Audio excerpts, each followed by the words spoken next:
What you will see is dialogue between Vice President J.D. Vance. I told you, dude. There you go.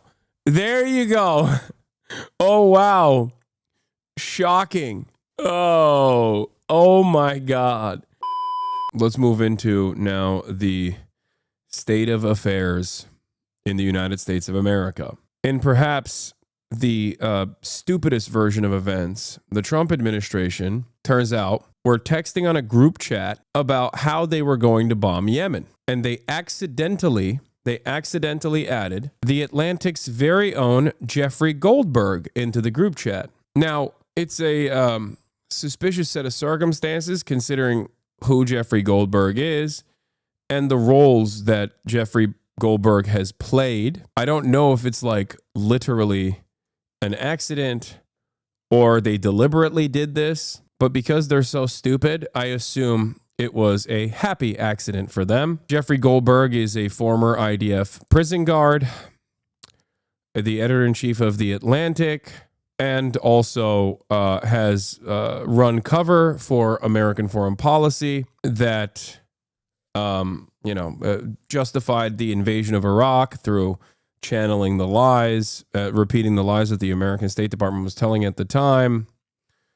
Jeffrey Goldberg has also offered very positive pieces to Mohammed bin Salman at the time when he was doing the charm offensive. Actually, I think he literally coined the term charm offensive. He's a big-time MBS advocate. But yeah, they had a Signal group chat, and I guess they accidentally added the wrong Jeffrey IDF onto the Signal group chat.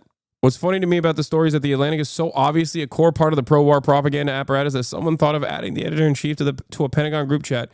He thinks this makes the Trump admin look bad. I think it makes The Atlantic look bad too. Yes, I think so as well. I think Nathan J. Robinson cooked here. I think that's precisely the reason why Jeffrey was accidentally added into the group chat. I don't know if this was a true accident, but we have some of the conversations that took place, even though The Atlantic was too cowardly to reveal it, as far as I understand. They were too cowardly to reveal all of them. Sorry, all of the group chat text messages. Here are some of them. JD Vance, at Pete Hegseth, if you think we should do it, let's go. I just hate bailing Europe out again. Let's just make sure our messaging is tight here. And if there are things we can do upfront to minimize risk to Saudi oil facilities, we should do it. Pete Hegseth responds, VP, I fully share your loathing of European freeloading. It's, in all caps, pathetic. But Mike is correct. We are the only ones on the planet on our side of the ledger who can do this. Nobody else even close. Question is timing. I feel like now is as good as a time as any given POTUS directive to reopen shipping lanes. I think we should go, but POTUS still retains 24 hours of decision space. SM says, as I heard it, the president was clear. Green light, but we soon make clear to Egypt and Europe what we expect in return. We also need to figure out how to enforce such a requirement. E.g., if Europe doesn't remunerate, then what? If the U.S. successfully restores freedom of navigation at great cost, there needs to be some further economic gain extracted in return. I guess that's Stephen Miller who's saying that. Pete Hegseth, agree. Dude, once again,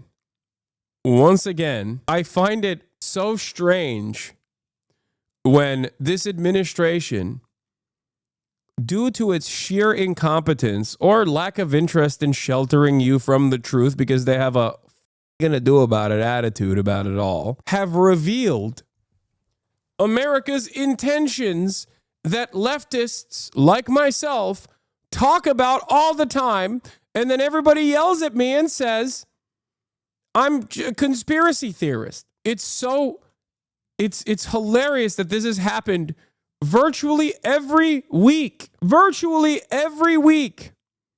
since the beginning of this admin, where Trump will just come out and straight up be like, Saudi oil, we got to protect it. That's why while we strike Yemen, we got to extract some funds, right?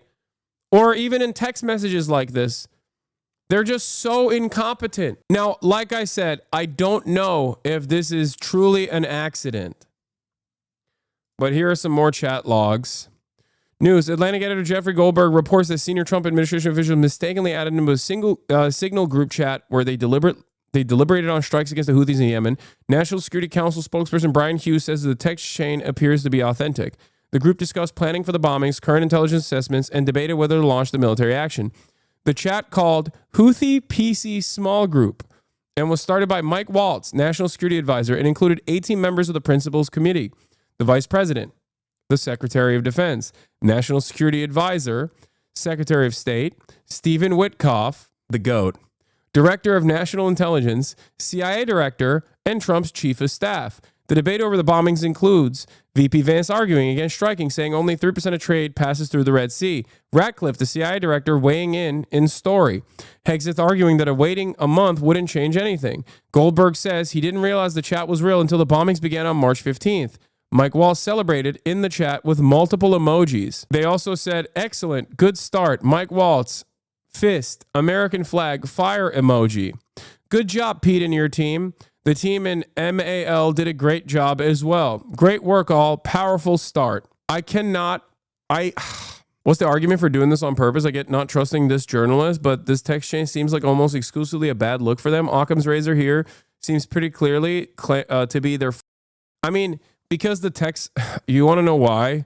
Because the text messages kind of reveal that they are very professional and cordial with one another, and that there's like internal back and forth on this. You know what I mean? Like they were having like serious conversations when we know that these are not so serious people. And also, there's no such thing as a bad look for this administration. You can only shame someone who has the capability of being shamed. If a person does not have the capability of shame, then you can't shame them. Does that make sense? Do you understand? It's kind of like the Pete Hegseth phenomena, right? Back in the day, the Department of National Intelligence operators would actively go, and they still do this, would actively go to the friends and family members, neighbors of people that are getting security clearances. The reason for why they would do this and do like a massive assessment, there's an entire agency dedicated to making sure that the people that are being elevated, the people that have top security clearance status, are actually not open to compromise, open to blackmail, open to be extorted.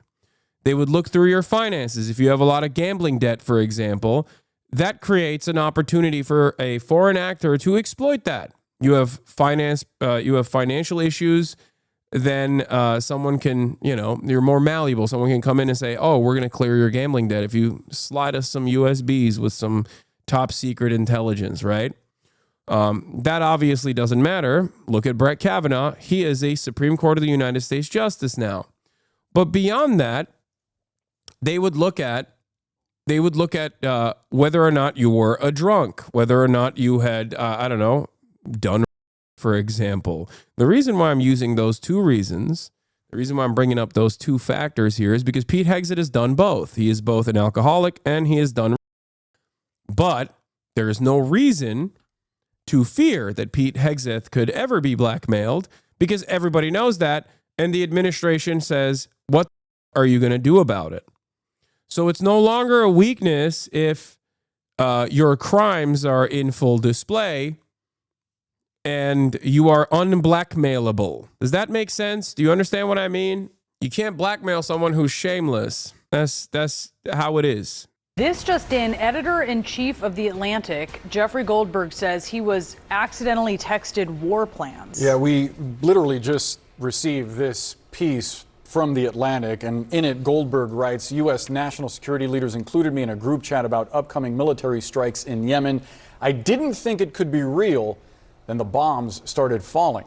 CNN's Alex Marquardt joins us now live. And Alex, this piece came out literally in the last few minutes. I haven't been able to read through all of it, but this seems like something out of a farce, like out of a comedy. It is. This is Burn Notice. We are simultaneously Idiocracy, but also Burn Notice at the same time. The Burn Notice was a documentary to begin with, though. So, yeah.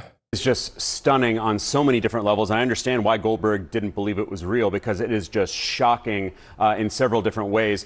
Goldberg was added to a Signal chat with some of the most senior national security members of the Trump administration. Signal is a messaging app that is encrypted, probably why these officials thought that they could have a discreet conversation on there. But on it, in this chat that Goldberg was a witness to, they talk about the planning for the recent bombing of the Houthis that started on March 15th. They talk about current intelligence assessments. There's a full-on debate among these officials about whether they should carry out this bombing of the Houthis. And these are conversations that could be in violation of the Espionage Act. Now, this group was started, it looks like, by the National Security Advisor Mike Waltz, who called it the Houthi PC Small Group. PC refers to Principals Committee. The principals in the administration are the senior-most officials. And among that group of senior officials, you have the National Security Advisor, the Vice President, the Secretary of Defense and of State. Well, we'll know it's real if they find a reason to arrest Goldberg. They're never. Are you kidding me? That would be crazy. First of all, why? What? You think the guy who is in charge of the Atlantic, who is a former Israeli occupying force concentration camp guard, who literally works at the behest of the State Department, is going to get arrested for this? What are you, crazy? I mean, I'm sure that they'll go after members of the press. They certainly will. But I don't think they're going to start with the Atlantic. The director of national intelligence, the CIA director, Steve Witkoff, the special envoy, the chief of staff to President Trump, and the list goes on. There are 18 of them. So there's this debate over whether the U.S. should go through with this bombing of the Houthis. Vice President Vance is actually arguing against it, saying that just 3% of trade goes through the Red Sea, which is where the ships have been targeted by the Houthis. Ratcliffe, the CIA director, he chimes in with current intelligence assessments that may be related to intelligence operations that are ongoing. Goldberg does not print that because, of course, that, among so many other details in this, are so highly classified. Hegseth, the Secretary of Defense, he chimes in saying that waiting a few weeks or a month wouldn't fundamentally change the calculus. And he notes, interestingly, that if this leaks, we look indecisive. Of course, it would eventually leak. Now, keep in mind, as they're having this discussion, Goldberg is watching all of this unfold, and he doesn't know, again, whether it's real, but he would quickly learn that it was. On the morning of March 15th, which is the day the bombings began, Hegseth, the Secretary of Defense, posted a team update at 11:44 in the morning saying the bombings were about to start 2 hours later. And in that message to this large group, again, including Goldberg, he posted operational details about these strikes that were about to happen, information about targets, about weapons, and the attack sequencing. 2 hours later, the strikes started. Goldberg looked up on Twitter, and he started to see explosions happening in Yemen, and that's when he knew it was true. And that's when these officials essentially started celebrating. You have John Ratcliffe, the CIA director, saying, "A good start." Mike Waltz, this national security advisor, responds with several emojis, as does Steve Witkoff, with 2 hands praying, a flexed bicep, and 2 American flags. So everyone approving of what just happened and celebrating. The National Security Council has not pushed back on this at all. They said that this chain was in fact real. Brian Hughes, the National Security Council spokesman, says this does appear to be an authentic message chain. They are looking into how and someone was inadvertently added, how Goldberg was added to this chain, and he tries to spin it as a demonstration of the deep and thoughtful policy coordination between senior officials. So no pushback from the White House in terms of the authenticity of this. But again, this may violate the Espionage Act. Jeffrey Goldberg and his colleague Shane Harris, who's an intelligence reporter, spoke with several lawyers who say that it may have violated the provisions that govern the handling of national defense information. Bottom line, they say, to put it on Signal, they should not have established a Signal chat in the first place, is their conclusion, which is kind of obvious. And then the kicker of this whole piece is, as Hegseth is describing how this is going to unfold and what is going to happen, he says, we are currently clean on OPSEC, which is operational security. Clearly, they were not clean because they included a journalist in this conversation on Signal. Okay, who was the JG who thought who is missing, who should have been part of the conversation. We don't know why Waltz initially reached out to Jeffrey Goldberg and added him as a contact and then eventually added him to the group.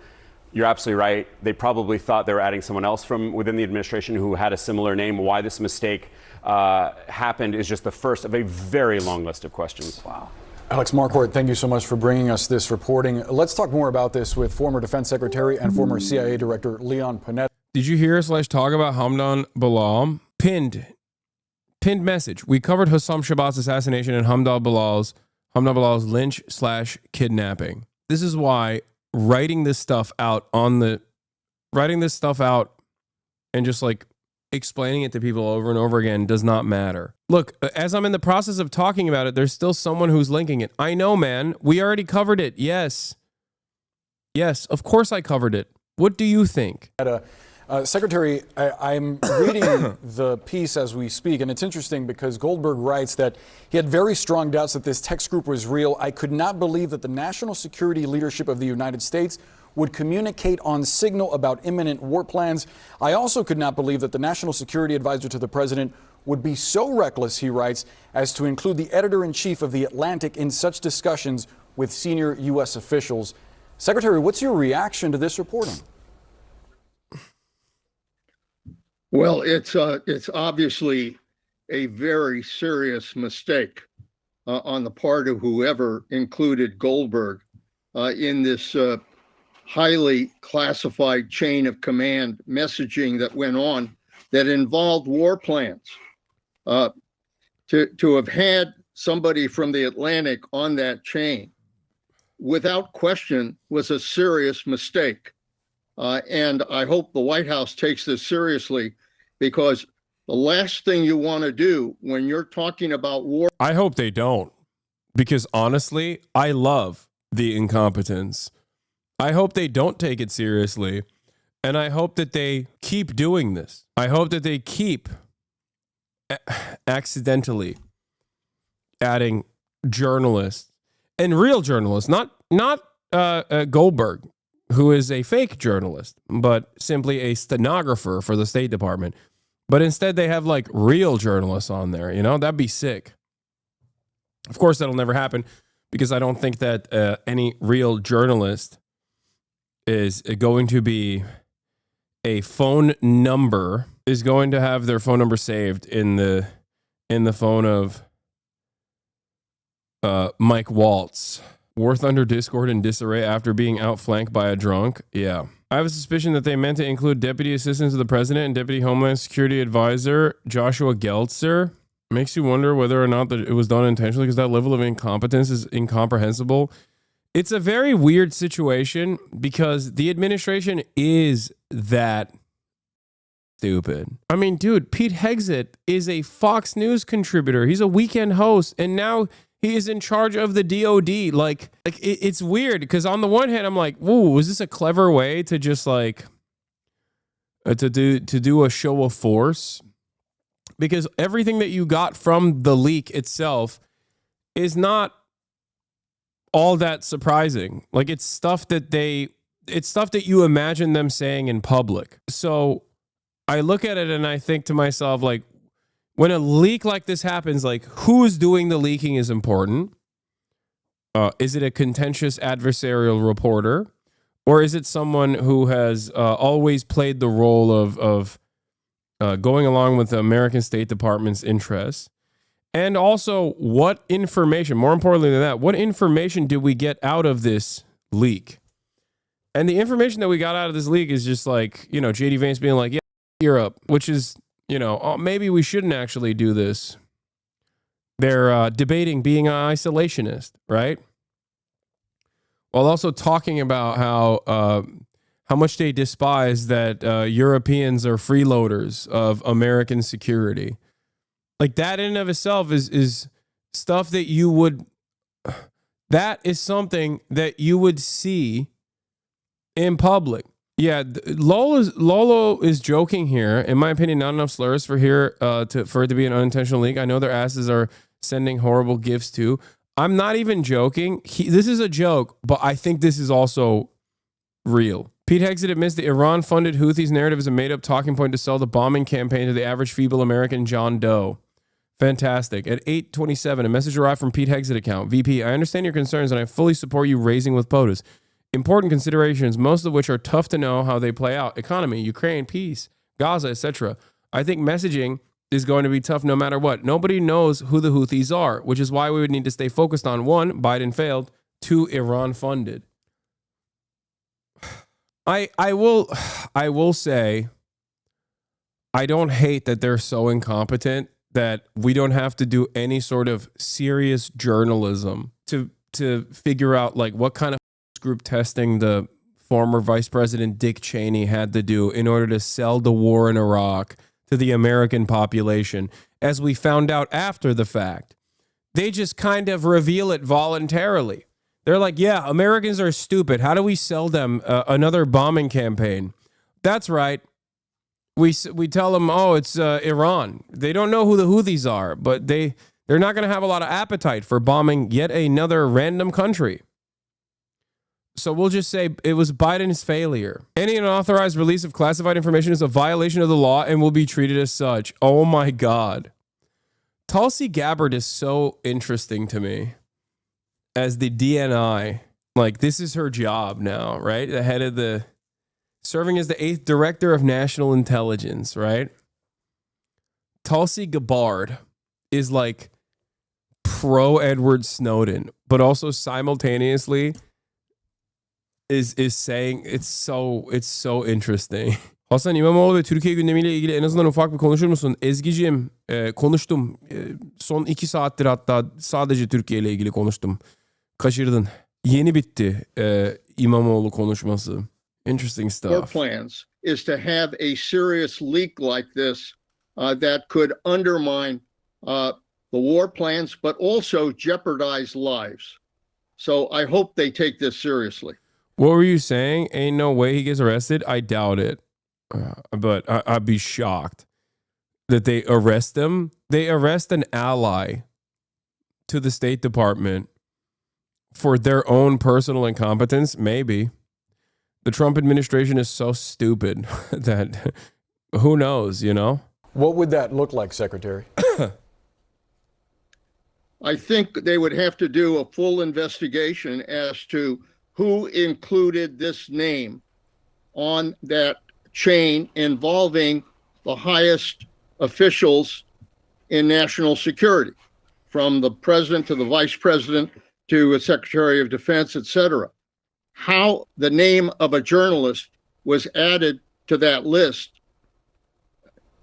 This is just a serious blunder, and not only could violate the espionage laws, but more importantly, can undermine our national security. That's probably the greater problem, is that it reveals our most secret war plans that require that we protect. How is it a secret? Like, every administration has bombed Yemen. Every single one. Democrat, Republican, every single one. It's not a secret. It's an expectation. Like, oh man, we got to bomb Yemen again. Oh, I'm shocked. What a shocking display. Wow, Trump really changed the trajectory of American foreign policy by doing the thing that Barack Obama, Joe Biden, and Trump did last time he was in office. Interesting. America, it's like having a group chat being like, hey guys, we should give $7 trillion to Israel. And then people being like, wow, this is a real change of pace. They're leaking state secrets out here. I can't believe it. This is so different than the previous administration and the administration prior and the administration prior and the administration prior. Another supply of bombs to Israel. Wow. Protect that information in order to be able to conduct what is obviously a serious operation of war. To that point, Secretary, I wonder what could have happened here if it wasn't Jeffrey Goldberg, the editor-in-chief at The Atlantic, who received this and decided to publish this story. If it had been someone else on the contact list that was added to this signal chat? What would have been a worst case scenario that would have put national security at risk? Well, the worst case scenario, I mean, thankfully, Jeffrey Goldberg just assumed that this was either a joke or some kind of mistake, and obviously didn't pay attention. But somebody who would have the United States as an adversary could reveal this information immediately to the Houthis in Yemen. Dude, I can't. Oh my God. I'm sorry. I'm just envisioning a future where Jeffrey Goldberg is arrested, and it's so awesome. Which is part of the reason why it won't happen. Like, it's so incredible. Oh my God. It's great. I can't believe this would be the one time where on principle I'm against this move. But goddamn, do I enjoy the show, you know? For once, Donald Trump offers an olive branch to those who definitely want to see Jeffrey Goldberg arrested. They were about to be attacked, and they in turn could have responded and attacked U.S. facilities in the Red Sea, causing casualties of our troops and of our men and women in uniform. So if it were somebody who did not have the United States' national security interests at heart, but rather had the interests of our adversaries. Yeah, he's like, don't worry. Thank God Goldberg has United States national security interests at heart. He could have seriously disrupted these war plans. I wonder what you make of the administration's response, framing this, not denying the story, but framing this as an example of a thorough policy discussion, a thorough discussion about how to approach. What's Fox News saying about this? Are you ready? I haven't seen what Fox News' response is, but I will tell you. One, the committee obviously kept their responses incredibly professional. As you can see, this is the most glorious committee that anyone has ever seen. It's so obvious that they are brave, brilliant, and have the America's interests at heart. Also, Goldberg should go to prison for even revealing this information instead of politely saying, I'm sorry, and seeing himself out of this chat while the real patriots were discussing bombing Yemen. Okay, that is 100% what the Republican take is going to be, and people are already linking it. Let's take a look. Let's see if I got it 100. Let's see. Let's see if I pre-watched it. Story today out of The Atlantic, where their editor-in-chief Jeffrey Goldberg has reported that he was accidentally sent sensitive information about military strikes in Yemen. The messages come from 18 national security officials. They were sent through the encryption app Signal, and there are indications that they appear to be authentic.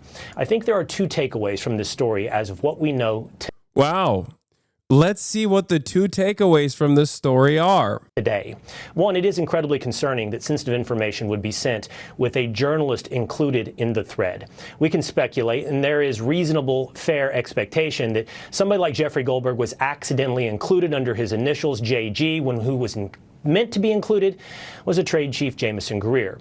But if it was accidental, and we'll wait to see if this was accidental, it is incredibly concerning that this information would be shared over the Signal app with the journalist included. But the bigger takeaway for me is it's an insight, a transparent insight into the thought process and dialogue of our national leaders. If you look at the actual content of what was reported, if you look at how they discuss potential strikes on Houthis in Yemen, what you will see is dialogue between Vice President J.D. Vance. I told you, dude. There you go. There you go. Oh, wow. Shocking that the state propaganda apparatus Fox News is saying, well, the dialogue here is fantastic. I mean, as you can tell, these are our glorious leaders are at work. and they're doing discourse, they're doing dialogue, they're handling themselves in the utmost professional manner. Secretary of Defense Pete Hegseth, National Security Advisor Mike Waltz, Stephen Miller, Tulsi Gabbard, and many more in a very collaborative, open, honest, team-based attempt to... You know what's funny? I got down the individual talking points. Okay? I got down the individual talking points. Oh my God. come to the right decision. After years of secrecy and incompetence, if you read the content of these messages, I think you'll come away proud that these are the leaders making these decisions. And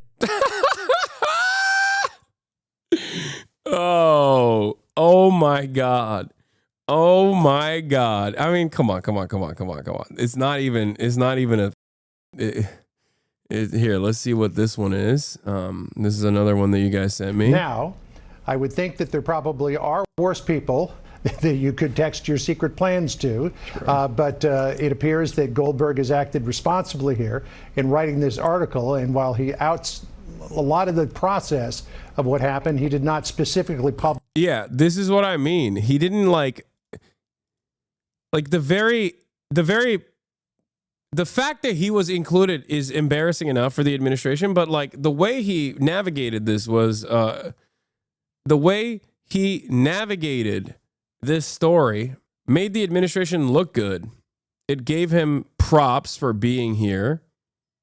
Okay, it gave him props for being a part of that conversation, and he gets to present himself as a journalist, but also he didn't like actually embarrass them. Publish the war plans as they apparently were transmitted to him by Pete Hegseth the morning of the attacks against the Houthis. Okay. Now, yeah, he is pro State Department through and through. Like he's not a real journalist. He's a stenographer. Are you seriously suggesting that this administration has the forethought to plan this in advance? No, I don't. It's a really interesting situation because like they're so incompetent and so stupid that they could have accidentally done that.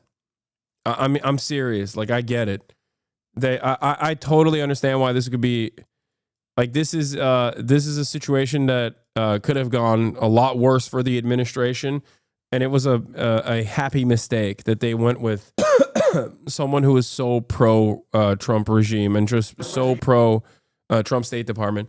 And Trump wasn't on the call. Like, he wasn't on the Signal group chat. I don't think he knows how to operate Signal. Trump on the report at cabinet officials were discussing sensitive materials on Signal. I don't know anything about it. You're telling me about it for the first time. The story in the Atlantic that said that some of your top cabinet officials and aides had been discussing very sensitive material through Signal and included an Atlantic reporter for that. What is your response to that? I don't know anything about it. I'm not a big fan of the Atlantic. To me, it's a magazine that's going out of business. I think it's not much of a magazine, but I know nothing about it. You're saying that they had what? They were using Signal to coordinate on sensitive materials and having to do with what? Having to do with what? What were they talking about? With the Houthis. The Houthis? You mean the attack on the Houthis? Right. Well, it couldn't have been very effective because the attack was very effective. I can tell you that. I don't know anything about it. So effective. Isn't it damning that Goldberg's in the Trump admin Signal contacts? No, it's not. It's obvious. I mean, yeah, it is damning for Goldberg as much as it is damning for the administration, but it's also not surprising at all. That's what I'm trying to say. I'm trying to say that it's not even remotely shocking that someone like Goldberg would get invited to the Signal group chat on accident because they have his number. Part of my skepticism over the idea that Goldberg was out of this chat by accident, if you're pro-Trump, all the people involved are shown as concentrated and dedicated to fighting Yemen and as saying the same things in public as they do in private. That's what I mean, exactly. Anyone who's concerned with national security by doing all this in a Signal chat is a non-entity to the current Republican establishment. Everyone of influence with that opinion was purged years ago. It doesn't make him look bad at all. It doesn't make these guys look bad at all. It makes them look like they're serious professionals. They're consummate professionals engaging in professional conduct and dialogue, basically saying the same things that they would be saying off camera, but also saying the same things that they'd be saying on camera. And the very fact that it's like Goldberg that was the person who was added to the conversation makes me feel like it makes me feel like I just don't think that they have foresight. They don't have enough foresight to do this deliberately. But also, you know, something about it doesn't sit right. Policy toward the Houthis. Well, look, this is a chain of command. It's provided so that our top officials can have that conversation as to whether or not. I think people would be more angered that they were not secure enough. Yeah, I'm not angry. I don't care. I want them to be a leaky faucet. I don't give a shit about national security like that. Are you crazy? No. I want them to have all journalists. Put some real journalists in those group chats. You kidding me? You think I care? You think I give a shit? The American war plans being disrupted by the most incompetent administration of all time. The only thing that I'm upset about is that it was Goldberg that was CC'd. Yeah, they should CC me in it, dude. Put me on the group chats. To conduct these war plans. So that there's no question this is legitimate. But what they're not paying attention to is that you've included somebody on the outside who has no business knowing about this information. There was a mistake here. Somebody on the Atlantic. Like, of course, Leon Panetta is going to be mad because he does care about the incompetence. But he's the defense secretary. No shit, he's going to be mad. I'm not the defense secretary. I have an antagonistic opinion towards the American State Department and the American intelligence and American empire in general. So for that reason, I'm like, great. Yeah, keep being incompetent. Who gives a shit? Got the most sensitive emails you can imagine at the federal level. That is a serious blunder. It has to be investigated, and somebody, frankly, needs to get fired. Who do you think that is, sir? Whoever put that chain together. So looking at it, bro, we got to go ahead and get it to at least 10,000. Okay, stop. It's so stupid. It is the stupidest administration. God damn it. We're just so dumb. We're such a dumb admin. Check TMZ. Why? Yeah, it's Hillary Clinton is going, "Oh, you've got to be kidding me." Yeah, Hillary Clinton. I wish that they just like leaked all of them, like all of the text messages. I think it's silly that he didn't do that. And that's how you know he's not a real journalist. This person, ex Wall Street Journal, Marketplace and Guardian reporter, doesn't believe that the official narrative is that this was leaked, or not leaked, sorry. The official narrative that this was accidentally conducted. Let's hear what she had to say. As a longtime fan of Signal, though, seeing that our nation's premier foreign policy dipshits use it to plot their half-assed military plans is some kind of validation, I guess. Anyway, every leak is intentional. It's obviously not an accident to add a raging Zionist former Israeli prison guard to the "Here's How We Kill Israel's Enemies" group chat. BRB, accidentally adding the nation's biggest loudmouth pro-Israel former IDF prison guard with a media empire to his disposal of the neocon group chat, bragging about using our power and violence against a country blocking Israeli ships. By the way, all our Republican pro-Israel donors have been complaining we're not doing enough for them. Ignore that part, though. Yeah, this is the one, like, I understand the skepticism here because that was my initial assessment as well. Because every single message here unironically reads like a CPAC talking point. It's written like a press release or a CPAC speech. I'm begging journalists to question the leak narrative. It's obviously intentional for public consumption. Like it's interesting that there are very little slurs, very little gifs, jokingly, but also not joking. Really, I think like in a real group chat, this would be in a real group chat. I think there would be a lot more open discourse about how they're gonna kill these dogs or whatever. Do you know how hard it is to add someone to a Signal group chat? It's highly intentional. It requires a couple screens of approval, and everyone in the chat can see when someone's added. If anyone is added or even changes their display name on Signal, the entire chat gets a notification. Additionally, all the messages before the person's addition are usually invisible to them. There's literally no way to add someone accidentally to a Signal group chat, and there's no way he can see messages he wasn't meant to see because they had to have been added after the notification he joined. This is what you see, what the entire group sees when someone is added to a Signal group chat. Yeah, but I think that was in the beginning. I think they just like set up the PC group chat with Goldberg in it. There are multiple barriers to inviting someone to a Signal group chat, and none of them are plausibly accidental or even secret. There are emails, invites, confirmations. I think the in terms of like plausible explanation for this being accidental is that his name was like JG. His Signal name is JG, and they accidentally added the wrong JG. But because there's so much that was revealed from it, that seems like a PR move to tell like the pro-Israel lobby, like, see, these are the considerations that we are making. No, not Jonathan Greenblatt chatter. Come on. No, the heads of the State Department are not going to add the president of the Anti-Defamation League into a conversation about bombing Yemen.